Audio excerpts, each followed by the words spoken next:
على رسول الله وعلى آله وصحبه ومن والاه أما بعد.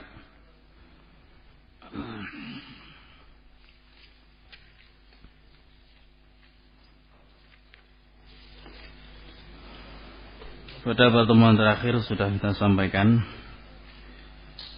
terkait dengan pertanyaan pada halaman 285 286 terkait dengan kelengkapan hadis. Pertanyaan yang berkisar tentang bait syair, maka tersebut diperbolehkan. Kemudian kita bawakan hadis Aisyah radhiyallahu taala anha, bahwasanya Nabi sallallahu alaihi wasallam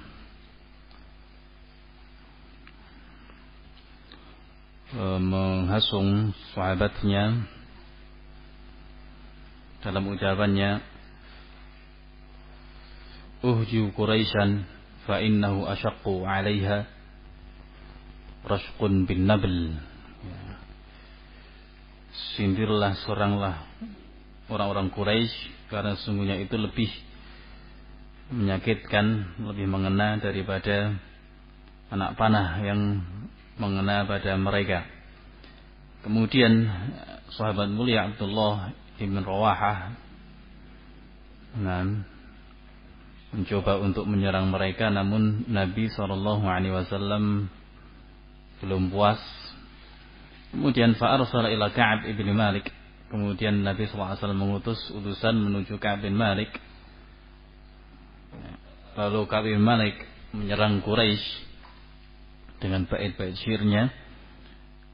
Nabi SAW juga belum puas dengan apa yang diucapkan oleh Ka'ab bin Malik, hingga Nabi SAW mengutus kepada Hasan ibn Thabit. Kemudian Hasan ibn Thabit mengatakan, qad ana lakum an tursilu ila hadzal asad ad-darib bi dhanabi.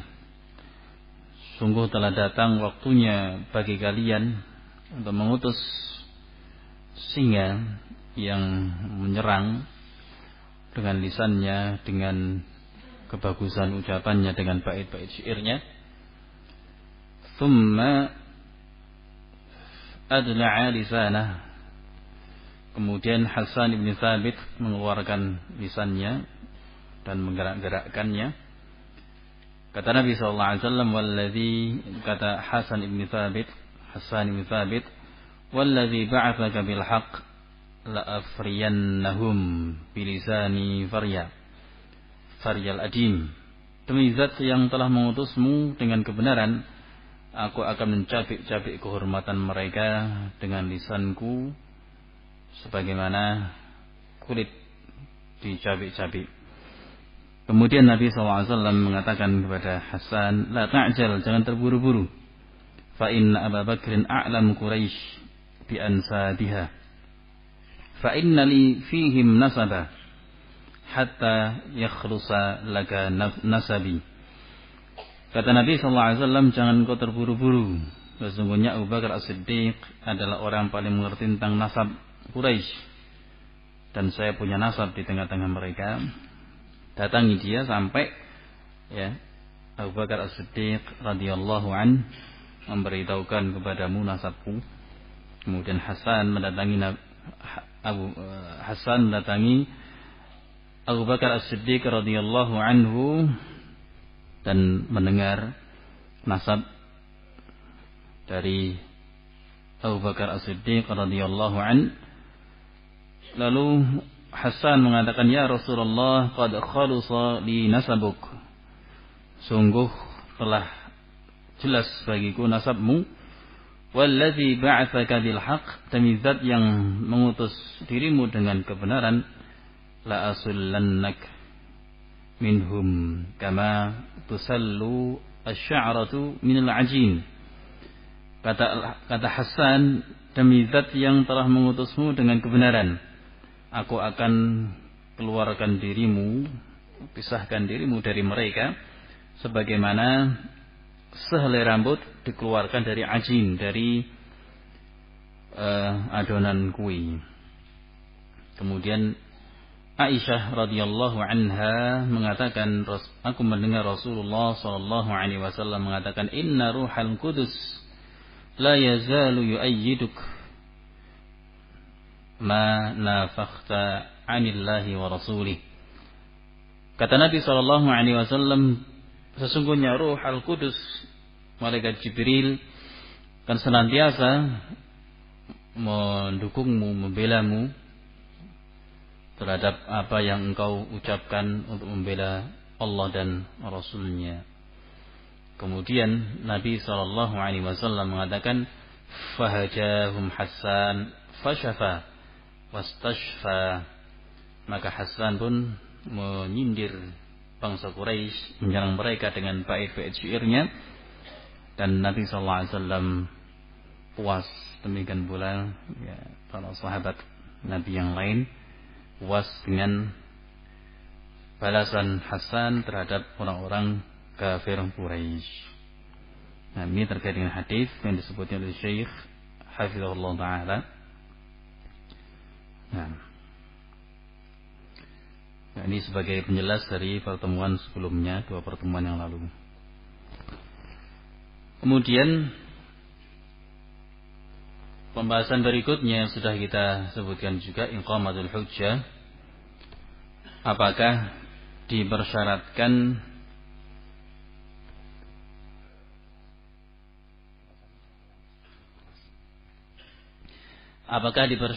dalam tabdi'? Ya. Hal yashtaratu fi tabdi'i man waqa'a fi bid'atin aw bid'in an tuqama 'alaihi al-hujjah? Apakah dipersyaratkan di dalam membid'ahkan seseorang yang terjatuh pada suatu bid'ah atau berbagai bid'ah untuk ditegakkan hujjah? Nah, ataukah tidak? Kata Syekh Hafizahullah, beliau menyebutkan bahwasanya masyhur dari ahli sunnah wal jamaah, seseorang yang terjatuh kepada perkara yang menyebabkan dirinya kufur tidak dikafirkan sampai ditegakkan hujjah. Ya, seorang yang terjatuh kepada suatu perkara yang menyebabkan kekufuran tidaklah dikafirkan kecuali ditegakkan hujjah. Adapun terkait dengan kebid'ahan, maka beliau menyebutkan 3 rincian. Beliau menyebutkan 3 rincian dari permasalahan ini. Rincian yang pertama,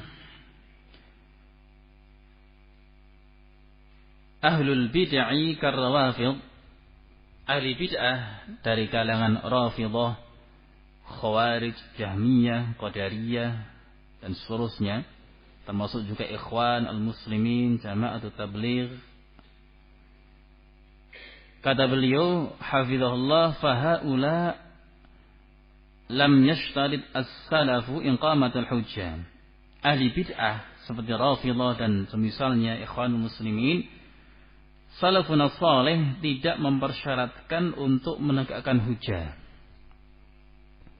Tidak mempersyaratkan untuk menegakkan hujjah, untuk menghukumi bahwasanya dia mubtadi'. Tidak butuh untuk menegakkan hujjah. Sehingga cukup farrafidhiyyun qalu anhu mubtadi'un. Sehingga seorang Rafidhah cukup dikatakan mubtadi'. Tidak perlu menegakkan hujjah. Khariji, orang Khawarij, juga cukup dikatakan mubtadi'. Ahli bid'ah dan seterusnya, apakah ditegakkan hujjah ataukah tidak.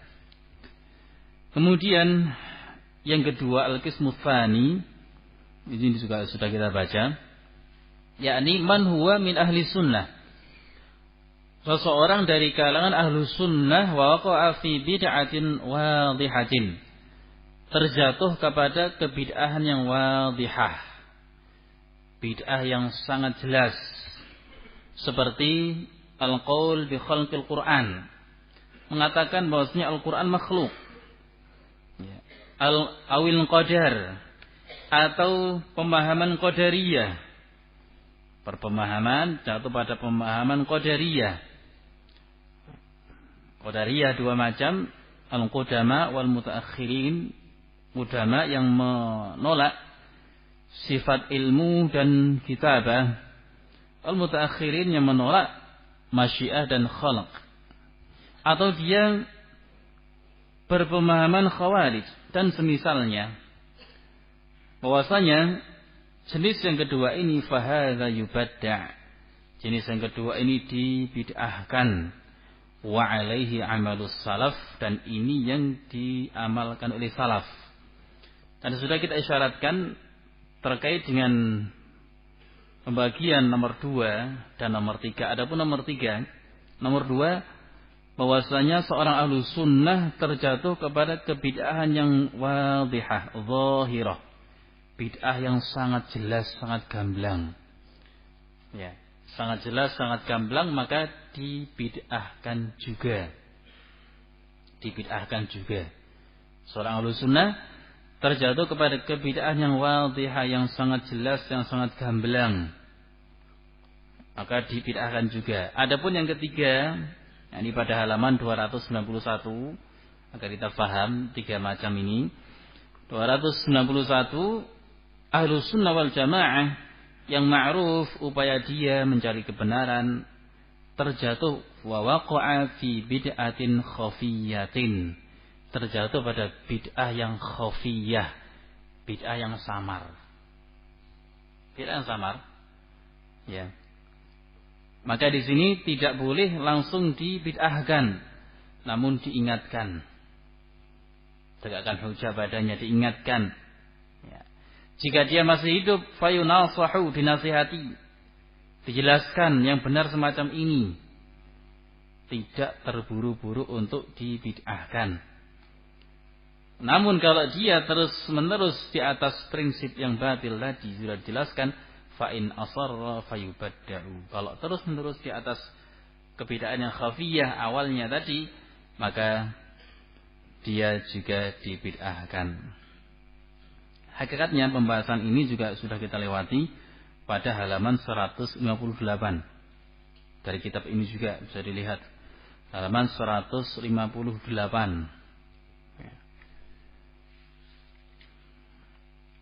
Pada pertanyaan hal kullu man waqa'a fi bid'atin mubtadi'un, bisa dilihat di situ. Sama rincian beliau. Yakni terkait dengan pembagian tersebut. Halaman 158. Apakah setiap orang yang terjatuh pada kebid'ahan dibid'ahkan? Belum jawab. Man waqa'a fi bid'atin in kana zahiratan wadihatan. Kalau seseorang ahlu sunnah terjatuh kepada kebid'ahan yang sangat jelas, sangat gamblang, seperti mengatakan Al-Quran makhluk, berdoa kepada selain Allah, menyembelih untuk selain Allah, dan hal-hal yang wadihah, yang jelas, fayubadda, maka dia dinyatakan sebagai ahli bid'ah bi bid'atin wahidatin, dengan sebab satu bid'ah saja sudah dinyatakan sebagai ahli bid'ah. Kemudian adapun jika bid'ahnya, baliknya 159, jika kebid'ahannya adalah perkara yang khafiyah, tersembunyi, dan dia ada upaya mencari kebenaran, salah di dalamnya, maka tidak langsung dibid'ahkan. Namun dinasihati, dijelaskan, kalau terus di atas prinsip yang batil tersebut, maka baru dibid'ahkan. Baik.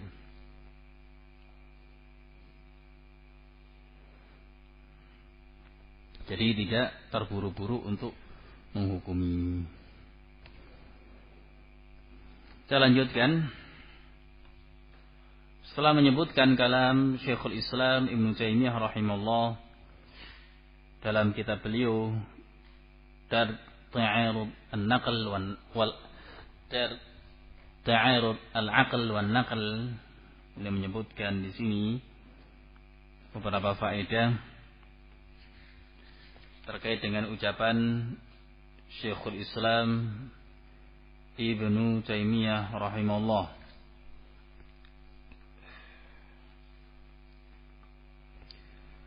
beliau mengatakan, tak ulangi sedikit. Aqul fi hadzal nas bayanu umurin 'azimatin wa muhimmatin yaslukuha as-salafus shalihu lil hifadhi 'ala dinihim al-haqqi wa himayatihi min ghawailil bid'ah wal akhta'. Dalam ucapan Syekhul Islam Ibnu Taimiyah terdapat penjelasan perkara-perkara yang agung dan penting yang ditempuh oleh salafun saleh untuk menjaga agama mereka dan menjaga dari berbagai bentuk serangan, rongrongan kebid'ahan dan kebatilan, kesalahan minha. Di antara faedahnya, pelajaran penting, syiddatu hadzarihim minal bid'ah. Kehati-hatian yang luar biasa dari salafun saleh terhadap kebid'ahan. Betul-betul berhati-hati. Wa mura'atuhum bil alfadhi wal ma'ani as-sahihati al-ma'lumati bisyar'i wal aql. Dan perhatian mereka terhadap lafaz-lafaz dan makna-makna yang benar yang diketahui berdasarkan syariat dan akal. Fala yu'abbiruna qadrul imkan, bahwasanya salafus saleh tidak menta'birkan, tidak mengungkapkan sesuai dengan kemampuan, illa bil alfadhi syar'iyyati, kecuali dengan lafaz-lafaz syariah. Jadi demikian jalan salafun saleh, berupaya untuk menggunakan lafaz syariah, lafaz Quran dan Sunnah. Ini maksudnya. Tidak menggunakan lafaz-lafaz baru yang bisa ditarik ke sana dan kemari. Salafun saleh senantiasa berupaya untuk tidak menggunakan lafaz sebisa mungkin kecuali dengan lafaz syariah. Wala yutlikunaha illa 'alal ma'ani syar'iyyati as-sahihati ats-tsabitati bisyar'i al-muhammadi.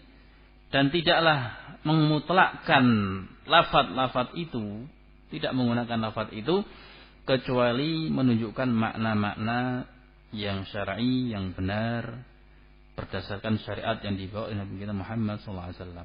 Ini yang pertama. Kehati-hatian yang luar biasa dari salafun saleh terhadap kebid'ahan. Dan perhatian mereka untuk menggunakan lafaz-lafaz dan makna syar'i. Tak sembarangan dalam berucap, memilih kata. Namun berupaya untuk menggunakan lafaz-lafaz syar'i. Yang kedua, annahum hurasud dini wa humatuhu. Bahwasanya salafun salih adalah huras, para penjaga. Dan semakna humat, tadi kata hamin, qadin, qudah. Annahum khurrasu ad-dini wa humatuhu. Bahwasanya mereka adalah para penjaga agama. Faman takallama bikalamin fihi ma'nan batilun, maka siapapun yang berucap dengan ucapan yang di situ mengandung kebatilan, siapapun yang berucap, coba lihat, siapapun yang berucap dengan ucapan yang di dalamnya mengandung kebatilan, yukhaliful kitab was sunnata raddu alaih, menyelisihi Quran dan Sunnah, maka salaf membantah orang tersebut.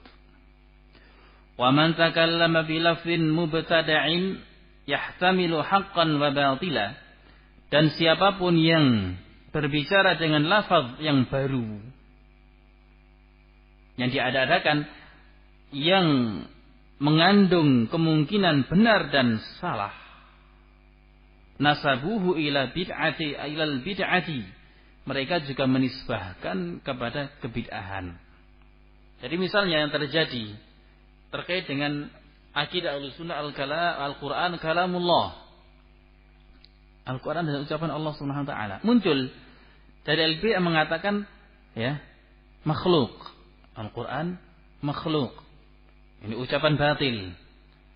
Jelas ucapan batil tidak datang dari salafun saleh. Tidak datang dari salafun saleh. Ucapan Al-Quran makhluk. Nah, di sana ada orang yang menggunakan lafaz yang tidak datang dari salaf, Di mana lafaz ini ada kemungkinannya benar, ada kemungkinan salah. Apa? Mengatakan lafzi bil Quran ghairu makhluk. Lafzi bil Quran ghairu makhluk. Salafun salih, para pendahulu kita mengatakan ini juga mubtadi. Kenapa? Dia ingin membantah ucapan Al-Quran makhluk. Al-Quran makhluk ucapan bid'ah, kebid'ahan. Yang mengucapkan juga mubtadi. Ini ada pihak yang ingin membantah kelompok ini dengan mengatakan lafzi bil Quran ghairu makhluk. Ucapan lafzi, ucapan saya itu bisa juga dimaknakan talaffuzi, pengucapan saya, atau lafzi, sesuatu yang saya ucapkan. Bisa mengandung makna benar, bisa mengandung makna batil. Ini juga disalahkan. Ini juga ucapan bid'ah. Nah, jadi kembali ke situ tadi, tidak menggunakan istilah atau lafaz ya, yang menyelisih Al-Quran. Baik. Walau kana yaruddu ala ahli batil, walaupun dia bermaksud untuk membantah ahli batil. Itu segala contoh. Faqalu innama qabala bid'atan bi bid'atin ukhra. Salaf mengatakan orang tersebut ingin membantah kebid'ahan dengan kebid'ahan yang serupa, yang lain. Contoh tadi, kebid'ahan Al-Quran makhluk. Al-Quran makhluk, bid'ah. Pihak yang lain yang ingin bantah, lafzi bil Quran ghairu makhluk. Lafadzku terhadap Quran bukan makhluk. Salaf mengatakan ini bid'ah, itu juga bid'ah. Kenapa? Kebid'ahan dibantah dengan kebid'ahan juga, karena tidak datang dari salafun saleh ucapan semisal itu. Waradda batilan bi batilin, dia membantah kebatilan dengan kebatilan. Walau kana hadzal raddu min asadili ahli sunnati wal jamaah. Walaupun orang yang membantah tersebut dari kalangan ahlu sunnah yang paling utama. Walaupun yang membantah adalah dari kalangan tokoh-tokoh ahlu sunnah, namun ketika dia membantah kebatilan dengan kebatilan, tetap disalahkan. Ya. Tetap disalahkan. Kenapa? Karena membantah bid'ah dengan bid'ah. Nah. Wala yaquluna walan yaqulu salafun salih, para pendahulu kita, demikian pula penerusnya, tidak mengatakan dan tidak akan mengatakan yuhmalu mujmaluhu ala mufassalih. Ya, ucapan yang mujmal, yang global itu dibawa ke dalam mufassal. Maksudnya apa? Di sana ada sebagian orang berusaha untuk membela yang dianggap sebagai alim dalam ucapannya mujmal, global, yang di situ mengandung makna hak, di situ mengandung makna batil. Mereka membela orang tersebut, oh maksudnya Syekh fulan, alim fulan adalah ucapan yang dulu ini mujmal, bawakan kepada ucapan yang di sana, yang mufassal, yang rinci. Ucapan memang dia mengucapkan itu dalam muhadharah kitabnya, itu mujmal, global, jangan langsung dihukumi. Namun lihat di sana ada rincian dari ucapannya. Yakni barakallahu fikum, terkait dengan hal demikian, prinsip ini yuhmal mujmaluh ala mufassalih. Ya. Ini kalau Quran dan Sunnah benar demikian. Nah, dalam belajar usul fikih dan misalnya, kalamullah, kalam Rasulullah SAW dibawa demikian, yang mujmal dibawakan ke mufassal. Namun terkait dengan ucapan manusia nggak bisa. Terkait dengan ucapan manusia alim tidak bisa dilakukan demikian. Kenapa? Karena prinsip ini dipakai oleh ahli batil, para pembela Sayyid Qutb. Ya. Para pembela Sayyid Qutb, mereka membela Sayyid Qutb dan semisalnya dengan kaidah ini, yuhmal mujmaluh. Oh, ini ucapan Sayyid Qutb ini mujmal, dibawakan dengan fasal rinci di sana. Nah. Sehingga kata Syekh di sini, salaf Ya, tidak pernah mengatakan dan tidak akan mengatakan ya, ucapan alim tersebut yang mujmal, yang global dibawakan kepada yang rinci. Nah, li'annana na'rifu annahum ahli sunnah, karena kita melihat dia ahli sunnah, bukan demikian. Ya, di sini dituntut barakallahu fikum, jika seorang berucap memilih kalimat harus betul-betul jelas, wadih, sehingga tidak dibawa ke sana kemari. Qala Syekhul Islam ba'da hikayati hadhihi at-tariqati 'anis salafil wal a'immah. Syekhul Islam Ibnu Taimiyah rahimahullah setelah menghikayatkan hadhihi at-tariqah, jalan yang ditempuh oleh salaf dan para imam, beliau mengatakan wa min hadzal qasasi, wa min hadhihi ya. Ini wa min hadza al-qasasi al-ma'rufati, ini wa min hadhihi allati dzakaraha al-Khallal fi kitabi as-sunnati huwa wa ghairuhu fi mas'alati al-lafzi wal jabr. Ini wa min hadza, dan termasuk dalam perkara ini yakni al-qasas ini mubtada muakhar. Wa min hadza, gitu. Wa min hadza termasuk dalam hal ini al-qasasu al-ma'rufatu. Yani al-qasas. Ini kisah-kisah yang ma'rufah yang disebutkan oleh Al-Khallal dalam kitab Sunnah dan selain beliau dalam masalah lafaz. Jadi lafzi bil Quran dan jabr, masalah qadar, masalah takdir. Akidah Ahlussunnah wal Jamaah tentang Al-Quran kalamullah ghairu makhluk. Muncul kebid'ahan, ya, Al-Quran makhluk. Ada pihak yang lain ingin membantah ucapan Al-Quran makhluk dengan mengatakan lafzi bil Quran makhluk, misalnya. Ini kebid'ahan dibantah dengan bid'ah. Contoh tadi penggunaan lafaz. Demikian pula qaul jabr. Sayati. Qala Syekh hafizahullah aqulu, saya katakan. Yushiru rahimahullah ta'ala ila tabdi'i a'immatis sunnah. Syekhul Islam Ibnu Taimiyah rahimahullah mengisyaratkan. Jadi melihat ucapan Syekhul Islam. Wa min hadza, termasuk dalam perkara ini kisah-kisah yang ma'rufah yang diketahui yang disebutkan oleh Khallal dalam kitab Sunnah, dan selain Khallal ada yang lainnya juga punya kitab Sunnah dalam masalah lafaz dan jabr, masalah lafaz dan jabr. Apa itu? Kata Syekhul Islam mengisyaratkan kepada tadi pembid'ahan para imam terhadap orang yang mengatakan lafzi bil Qur'ani makhluk. Para imam mengatakan, orang yang mengatakan lafzi bil Qur'an makhluk, ini dikatakan sebagai mubtadi'. Kenapa? Li'annahu yahtamilu haqqan wa batila. Karena ucapan ini memiliki kemungkinan benar, kemungkinan salah. Kemungkinan benarnya gimana? Lafzi di sini masdar. Yang belajar sharaf tahu. Masdar lafzi bil Qur'ani makhluk.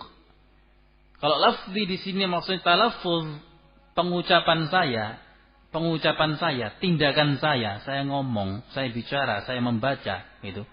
Ya. Pengucapan saya terhadap Quran makhluk. Benar. Benar kan? Karena saya makhluk, yang saya ucapkan, ucapan saya juga makhluk. Juga mengandung makna batil. Lafzi bil Quran makhluk. Lafzi, sesuatu yang saya ucapkan berupa Al-Quran itu makhluk. Benar apa salah ini? Batil. Ya. Lafzi yang pertama. Lafzi talaffuzi. Pengucapan saya ngomong Bismillahirrahmanirrahim, tindakan saya. Ya. Saya makhluk, ucapan saya juga makhluk. Perbuatan saya. Benar, lafzi bil Quran makhluk. Benar itu. Kenapa? Karena saya makhluk, ucapan saya juga makhluk, perbuatan juga makhluk. itu mengandung makna batil. Kapan? Ketika lafzi yang saya ucapkan, yaitu apa? Al-Quran. Yang saya ucapkan berupa Quran makhluk. Benar apa salah ini? Batil. Berarti mengandung makna benar, mengandung makna salah. Kata ulama, orang mengucapkan lafzi bil Quran mubtadi. Kenapa? Karena ucapannya mengandung kebenaran, mengandung kebatilan. Mestinya tegas, Al-Quran kalamullah ghairu makhluk. Jelas di sini. Jelas. Al-Quran ucapan Allah bukan makhluk. Jelas. Enggak dibawa ke sana kemari, jelas. Beda dengan lafzi bil Quran makhluk. Bisa maknanya benar, bisa maknanya salah. Kata ulama, ini dihukumi sebagai mubtadi. Walaupun dia adalah imam ahlu sunnah. Gitu. Jadi ini contoh-contoh jenis yang kedua. Di antara ulama sunnah ada yang terjatuh kepada kebid'ahan yang wadihah, yang jelas. Bukan khafiyah, yang jelas. Dia berprinsip dengan prinsip kebid'ahan yang jelas, maka dihukumi sebagai mubtadi. Wa kadza lafdhu al-jabr yahtamilu haqqan wa batila. Demikian pula lafaz jabr mengandung makna benar dan salah. Mengandung makna yang benar dan salah. Wa dzakara Syekhul Islam anna al-a'immata. Syekhul Islam menyebutkan bahwasanya para imam kal Auza'i, lafaz jabr ini untuk mengimbani al-qadar, kelompok ekstrim al-qadariyah, muncul lagi al-jabriyah. Nah, Syekhul Islam Ibnu Taimiyah menyebutkan annal a'imma, bahwasanya para imam kal Auza'i wa Ahmad ibni Hanbal wa nahwihima, al-Auza'i, Ahmad bin Hanbal dan semisalnya, qad ankaru 'ala ta'ifatain allati tanfihi wallati tusbituhu. Para ulama seperti Auza'i, Imam Ahmad dan yang lainnya mengingkari ya, penggunaan lafaz jabr. Kenapa? Karena lafaznya enggak ada dalam Al-Qur'an, dalam sunnah. Annal 'abd majbur dan misalnya enggak ada. Demikian pula lafzi bil Quran makhluk enggak ada. Oleh karena itu para ulama mengingkari dua kelompok tersebut. Allati tanfihi, yang meniadakan, demikian pula yang menetapkan. Wa qala rahimallah wa yurwa inkaru itlaqil jabr. Diriwayatkan pengingkaran pemutlakan lafaz jabr an Az-Zabidi was Sufyana Ats-Tsauri wa Abdurrahman ibn Mahdi wa ghairihim. Diriwayatkan pengingkaran sebagian dari ulama, Az-Zabidi, Sufyan Ats-Tsauri, Abdurrahman bin Mahdi dan yang lainnya. Wa qala al-Auza'i wa Ahmad wa ghairuhuma.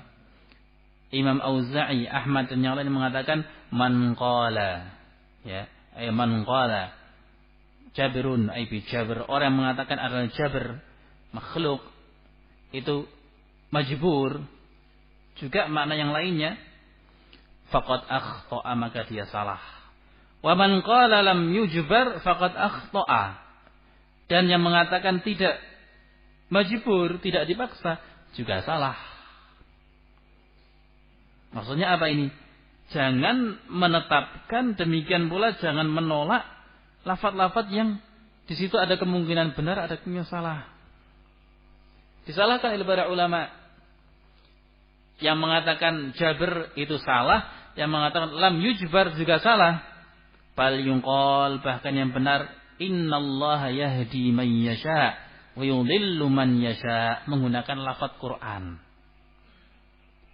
Paham tuh? Jangan menggunakan istilah-istilah baru, dihindari. Ini praktek. Ya. Demikian pula para duat semestinya demikian. Ketika menggunakan lafaz Quran dan Sunnah, hati-hati. Contoh, ya, semestinya dikatakan innallaha yahdi man yasha, Allah memberikan hidayah kepada siapapun. Ya. Dan Allah menyesatkan siapapun, wa nahwu dzalik, dan semisalnya dari lafaz-lafaz Quran dan Sunnah.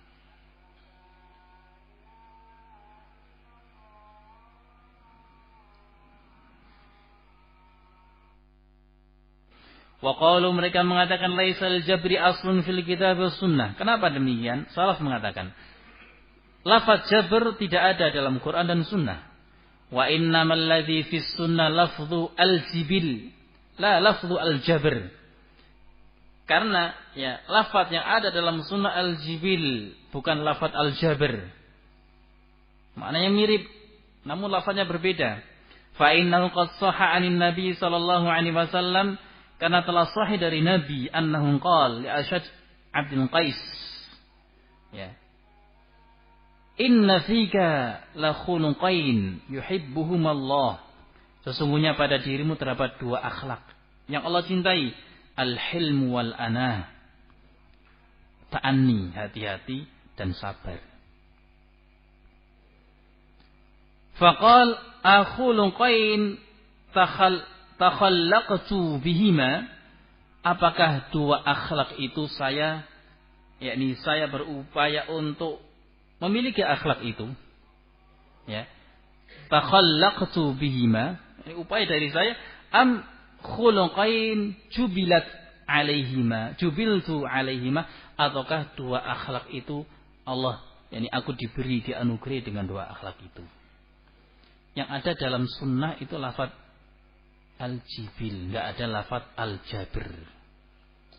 Faqal bal khuluqain jubilta alaihima, bahkan dua akhlak itu engkau dianugerahi oleh Allah Taala. Qala alhamdulillahilladzi jabalani ala khuluqain yuhibbuhum Allah.